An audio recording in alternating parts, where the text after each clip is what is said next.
Michelle Baumgartner, and you're watching PhilippineNews.com. Program very shortly. We could have all the speakers please come forward.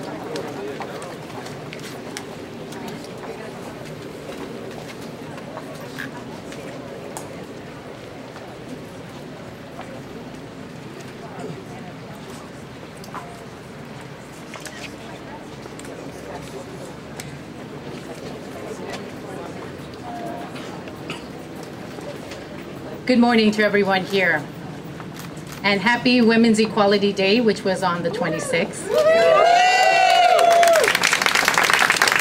It's our pleasure to welcome you to this press event where we have an unprecedented number of representatives from federal, state, county, and city government talking about the issue of pay equity. As you know, the wage gap for women currently nationally stands at 78 cents for every dollar a man earns. And this is an issue that is not only long overdue, it is urgent for the well-being of families in Santa Clara County and across the country. It is my pleasure at this time to introduce President of the Board of Supervisors, Dave Cortese, who will share with us some exciting developments at the County of Santa Clara.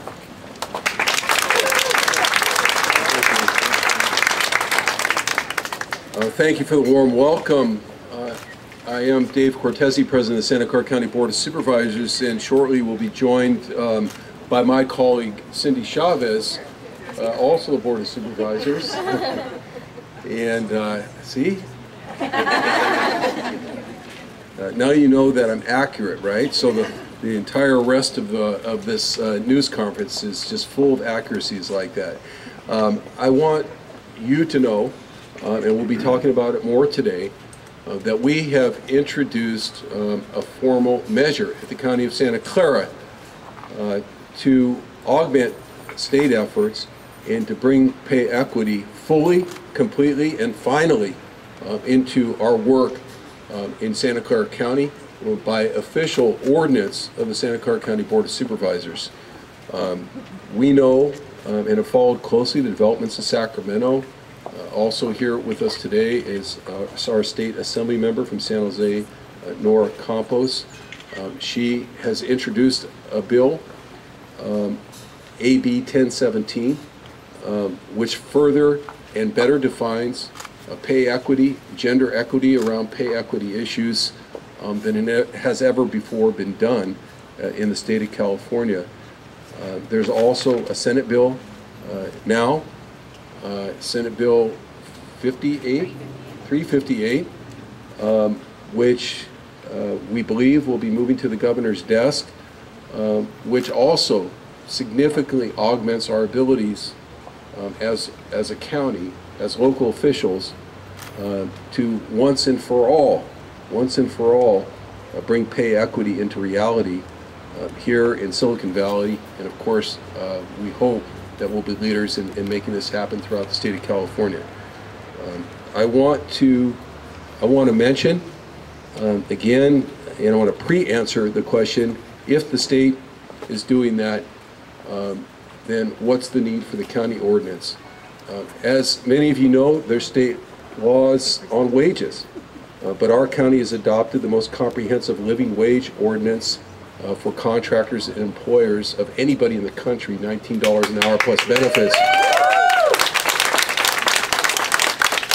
Once we put that wage ordinance into effect as a law, it allowed us, with the help of others that you hear from today, to put into effect further amendments that created the most comprehensive wage theft laws of any local government in the nation.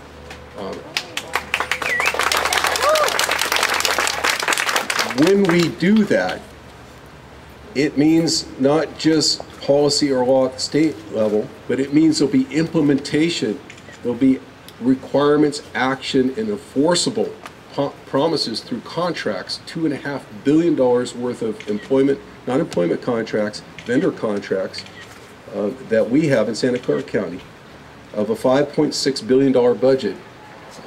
Almost half of that is outside contracts.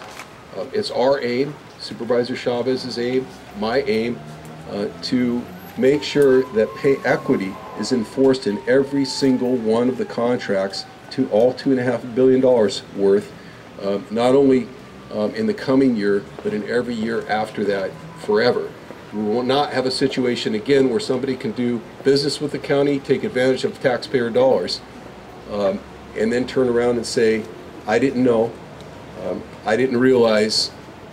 We will be able to implement and enforce at that level. Of course, our own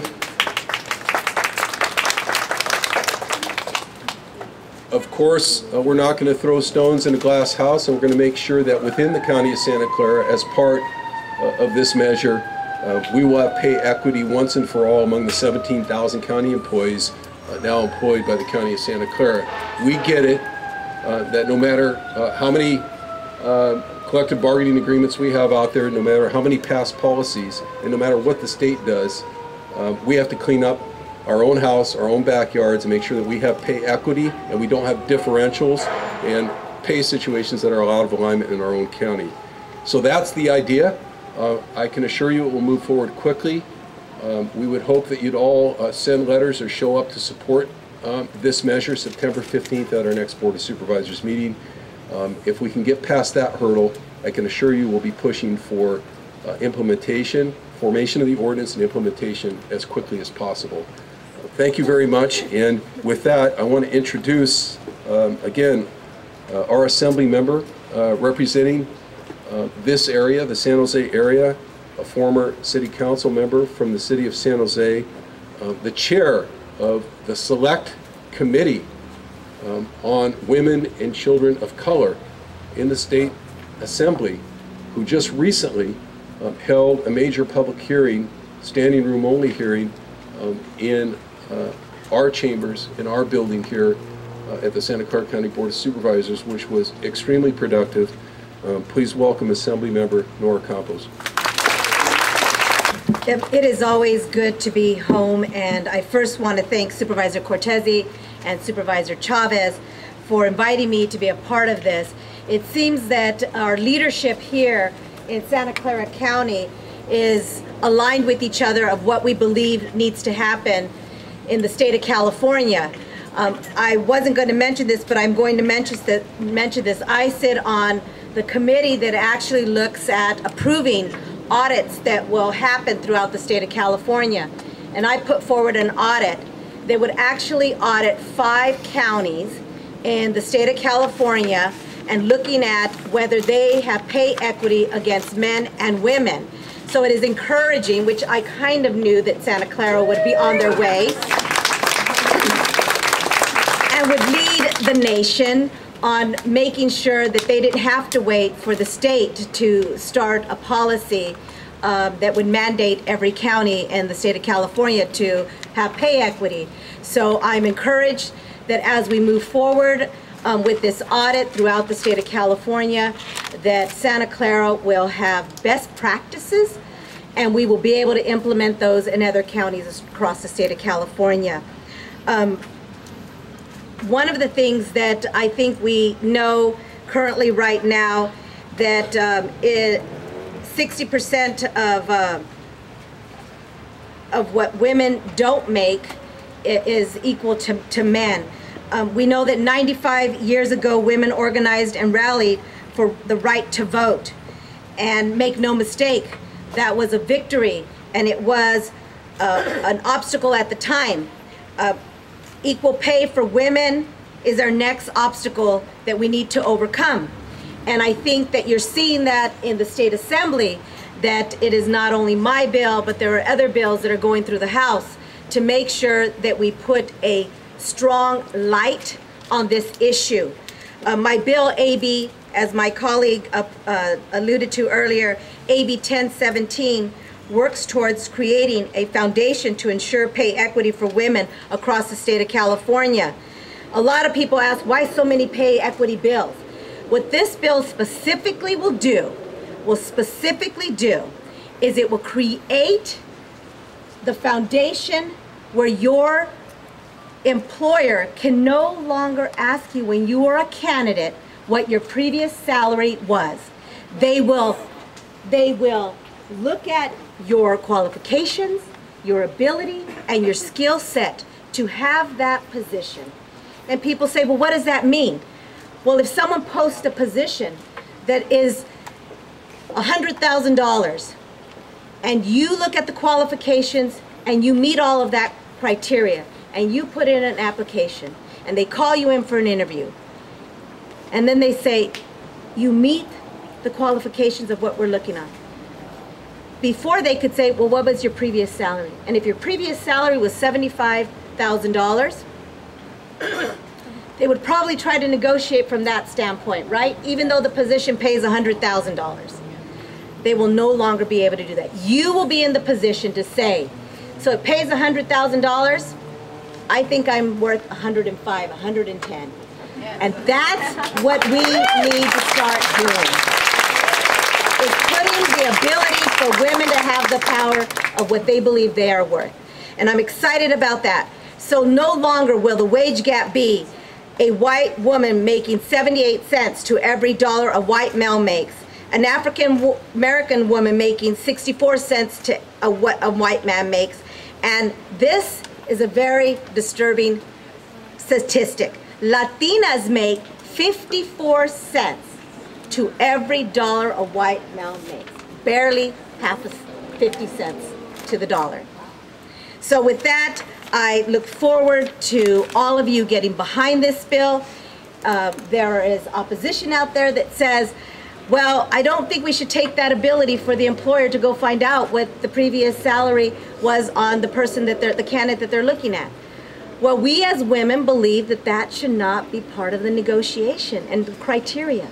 So as this moves through the Senate and hopefully to the governor's desk, I need all of you women organizations and individuals to send letters, make phone calls, and let them know that every bill that comes out of the Assembly and the Senate around pay equity should be law. Thank you, and I enjoy being here with you all. Well, good morning, everyone. Good morning. What a great day for equity, right? So let me start by just acknowledging what an important issue this is, not just for women, but our entire community and for families, as evidenced by the fact that this is being led at the Board of Supervisors by our President, Dave Cortese, and on the San Jose City Council by Councilmember Don Rocha. That tells us this is a family issue. And why should we care? Here's why we should care. 2/3 of everybody in this country who make minimum wage are women. And 4 out of every 10 people who are head of households are women.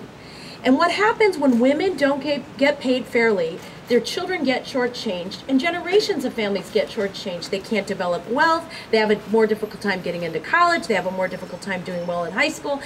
We impact generations by not treating people fairly. Now, why should the taxpayers care? Because when an employer isn't paying a fair wage, we end up subsidizing that through our taxes. And we don't think we should do that anymore. Women have enough value, we do a good enough job, that we should be treated fairly and equally, and the taxpayers should not be footing the bill for cheap employers. Right? And this is what this changes. Now let me just focus on the county. The county of Santa Clara, as Supervisor Cortese said, has a $5.6 billion budget. We are 17,000 employees strong. We're one of the largest employers here in the county. And what we're saying is we're going to clean our own house, and then we're going to come talk to you about your house, right? And this is an opportunity to begin a very important discussion. And someone asked me a really interesting question. They said, you know, if you have federal laws that deal with these issues and state laws that deal with these issues, what do you need to do at a local level? But the fact of the matter is all of those laws, however important they are to create a community norm, don't create implementation on the ground. And that's what we're doing here. This is a very exciting time, and I do just want to acknowledge Assemblymember Nora Campos, Don Rocha from the San Jose City Council, and President Cortese, and the Commission on the Status of Women for holding us accountable at a local level. Because here's what we've seen with the minimum wage movement. It started locally, and then the federal government's going to catch on. And we're going to start this locally, and then the rest of the country is going to catch on. And what better place for it to start than here, the home of innovation in Silicon Valley. Thank you all for being here. Please welcome to the podium Council Member Don Rocha of the City of San Jose. Thank you very much. And really, my least favorite thing to do is follow a champion such as Cindy Chavez. She has truly been so active on these issues for such a long time, and really, we're all in her shadow, and I thank you for all the work you've done. A little story on that truly is this issue, in my mind, San Jose is riding on the coattails of some other folks. It's not that San Jose hasn't been progressive on this issue. It's just simply that other people have been a lot louder and a lot vocal on this. When I sat down with Supervisor Chavez some time ago, she was nudging me, look, Nora, Assemblymember Campos is working hard on this issue, we've got to help her. I mean, these people are the folks who've been the voice of this and really put it in everybody's face, making sure that we act. And I'm introducing something at rules. I'm going to submit the memo today for rules action, hopefully next week. And I want to acknowledge one of my colleagues, San Jose City Councilmember Magdalena Carrasco. I thought she was here. Yes. I want to thank you very much. She has agreed to sign on to this memorandum, and I'm submitting it. I'll go through the 3 points real quickly. A gender pay equity ordinance with applicability to city employees and/or city contractors, assessment of current hiring and promotion practices and best practices with the goal of gender pay equity, ways to promote gender equitable representation in recruitment of qualified candidates in executive and senior level positions.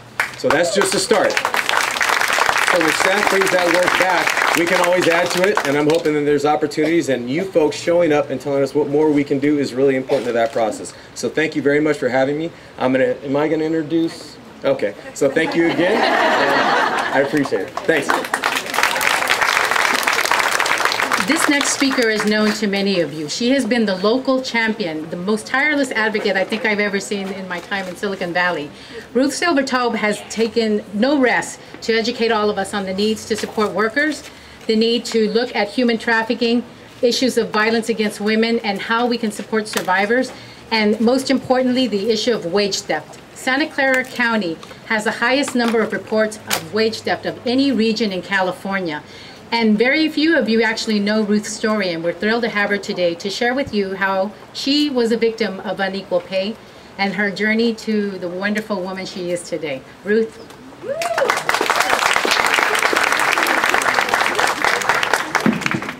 Thank you so much for coming out today.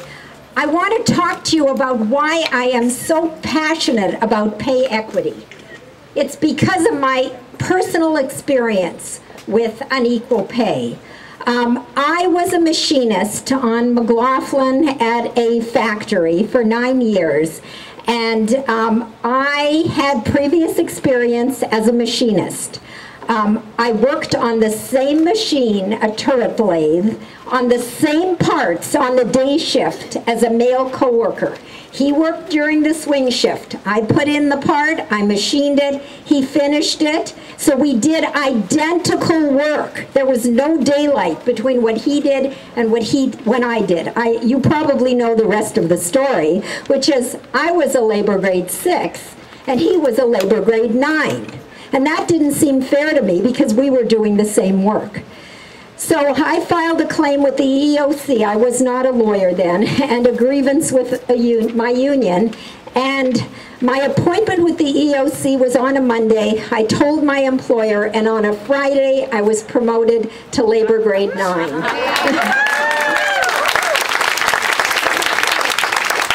And in the same shop, I walked around and I saw these Latina women who were classified as labor grade 2 assemblers.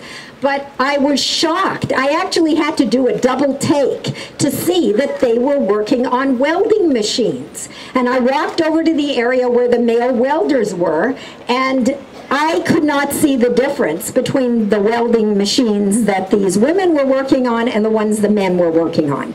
The women were classified as labor grade 2, and the men were classified as labor grade 7. And so again, I helped them file a grievance and a claim with the EEOC, and they were reclassified. It was pretty straightforward. You just needed eyes to see what was going on. And I'm now the supervising attorney at the Alexander Community Law Center. I supervise a workers' rights clinic. And my experience as a machinist mirrors the experience of the women I see at the Workers' Rights Clinic every week. And it also reflects the fact, as you have heard, that women earn 78 cents for every dollar a man makes, and Latina women earn the shocking amount of 54 cents for every dollar a man makes. I'm thrilled to see efforts at every level of government now focused on pay equity, because only through a coordinated effort will we effectively enforce existing equal pay laws. And there are laws on pay transparency. You're allowed to talk about your pay. This is in the code. And there is a state as well as a federal Equal Pay Act, and there's federal provisions on equal pay. But these new laws are going to expand it, and they're really going to make a difference in areas where we don't have pay equity and we don't have pay transparency, and we have barriers to women. And also, I'm very excited at what's being done at the county and city level in strengthening laws and creating new laws that'll help women and will close the gap between men, women, and women of color. Thank you so much. The best part of Ruth's story is she took her settlement and paid for law school, and the rest is history. Thank you, Ruth. The momentum you see at the local and state level is really sort of ignited by the work that's happening in Washington. So we're really honored to have with us today the regional spokesperson of Secretary of Labor Tom Perez, Elmi Bermejo, who will share what's happening at the federal level. Thank you, and thank you very much for having me be part of today's event. I'm Elmi Bermejo, and I'm the regional representative for Labor Secretary Tom Perez. He, I believe, embodies the mission of the Department of Labor, which is to promote and develop the welfare of all wage earners, job seekers, and retirees of the United States, to improve working conditions for profitable employment and assure work-related benefits and rights. Equal pay. This was a problem when Frances Perkins started her groundbreaking tenure as the first female cabinet secretary at the Department of Labor. This was a problem in 1963 when Congress passed the Equal Pay Act. And this was a problem in 1974 when Batgirl told the world that she was paid less than Robin for doing the same job. Unfortunately, this is still a problem in 2015. We have made progress, but we still have a long way to go. Over 50 years from 1963 to 2013, the wage gap between women and men has closed by just 19 percentage points, and it's estimated that at this rate, it will take until 2058 to close the wage parity. We can't wait that long.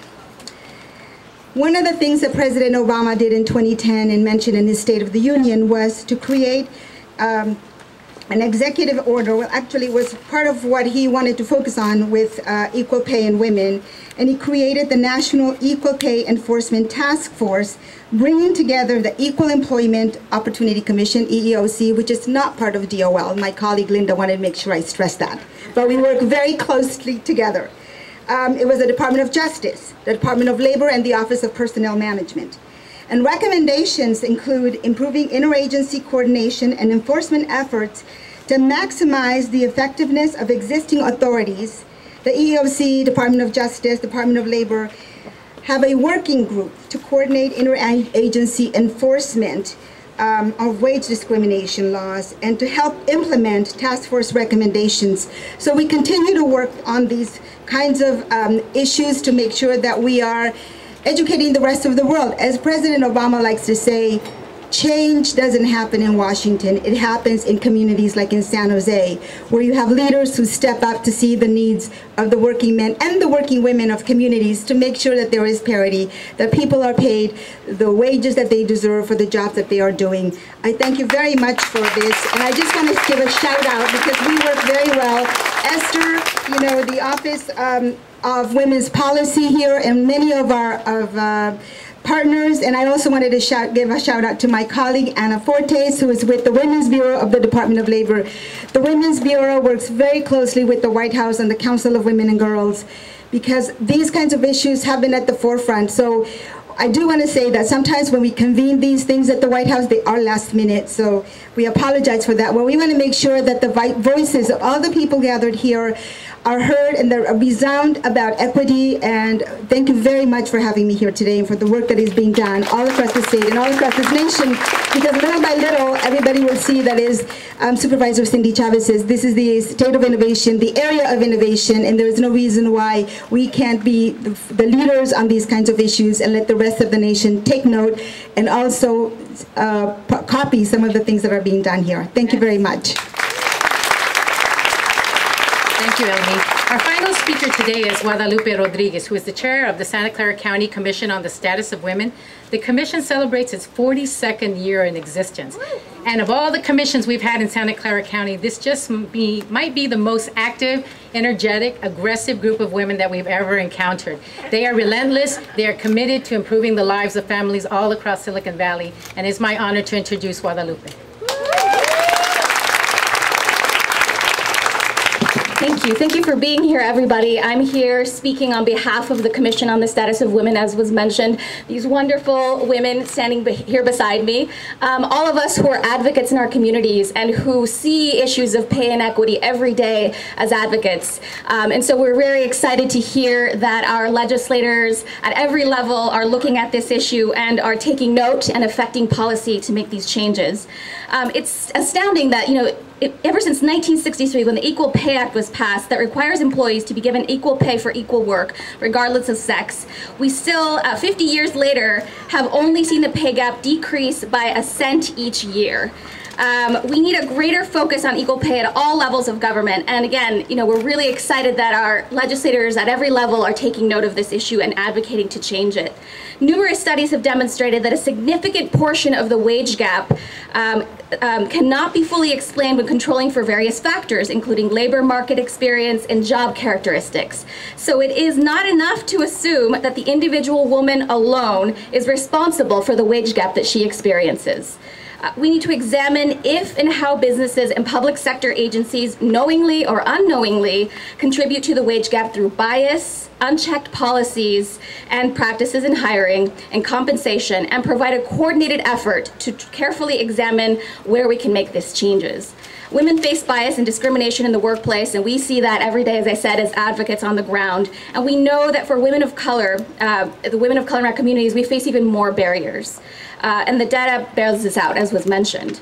Efforts to address equal pay must look at the intersections of gender and ethnicity to effectively address equal pay. And I'm glad to hear that all of our legislators are taking note of that, the differences between women of color and other women. CSW, as was mentioned, is celebrating Commission on the Status of Women. We're celebrating our 42nd anniversary this year. And this year also marks the 95th anniversary of women being granted the right to vote. So we're really excited to be bringing these issues together and bringing all of the issues that we've been championing this year today, that we'll talk about later today, to this issue of pay inequity and the ways that we are going to address it. We're very excited to be working with this County of Santa Clara on this issue, and we promise you that we will be there in this advocacy in solidarity. Thank you. This concludes our press event. If those of you who are attending the luncheon want to make your way into the pavilion, you're welcome to do so at this time. For questions from the media, please feel free to approach any of the speakers. We're also available to give interviews in Spanish with Guadalupe and Elmi. So please come forward and do your interviews. Thank you.